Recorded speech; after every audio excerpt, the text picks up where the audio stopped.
Les deux panafricains que vous voyez là ont toujours eu comme discours que la souveraineté d'un pays passait par sa monnaie, le départ des troupes militaires étrangères et la gestion de ses ressources naturelles. Raison pour laquelle ils invoquaient le départ des troupes françaises qui devaient quitter impérativement l'Afrique et surtout les pays du Sahel, le Niger, le Burkina, le Mali, afin, selon eux, de permettre un épanouissement de ces pays, enfin libérés de présence militaire étrangère sur son sol.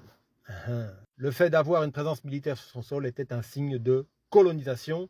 Je rappelle, ce sont les mots de ce gars-là, le Capo Chichi, descendant d'esclavagistes béninois, et de Nathalie Yamb, une Suissesse Chisa de son état. Nous apprenons aujourd'hui que la Centrafrique a accordé un site pour l'établissement d'une grande base militaire russe sur son territoire.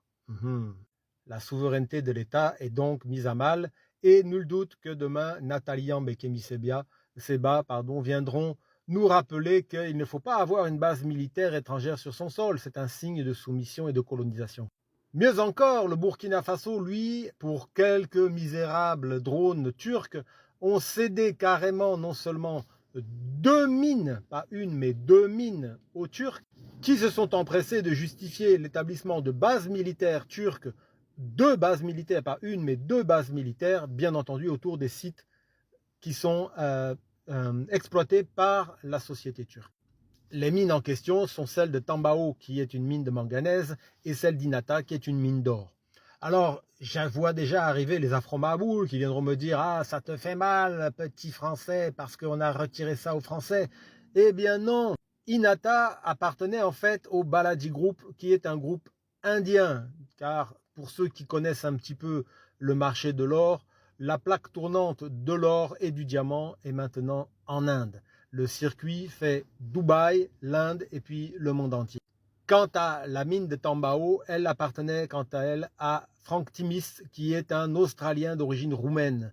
C'est une société donc australienne qui exploitait la mine de manganèse. Bref, ils n'ont fait de mal à personne. En tout cas, la seule chose, en tout cas aux Français, il n'y a eu aucun impact pour les Français dans cette histoire. La France n'avait pas de base militaire au Burkina. Ils avaient simplement replié les troupes Barkhane sur le Burkina temporairement, mais il n'y a jamais eu de base militaire au Burkina. Et la France n'exploitait pas ses mines. Donc, par contre, le franc CFA, lui, il est toujours bien en place. Ça, il n'y a pas de souci.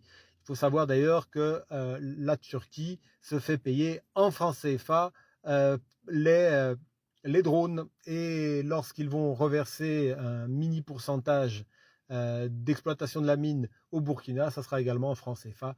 Donc, bref, la France n'est pas du tout impactée par cette situation. Par contre, le Burkina, tout comme la Centrafrique, eux, sont bel et bien colonisés maintenant par la Turquie, par la Russie, qui ont des bases militaires et exploitent des mines. Bref, tout ce que ces deux petits plaisantins dénonçaient ardemment. Allez, abonnez-vous à Nalimonde. Vous allez mourir moins bête, je vous le garantis.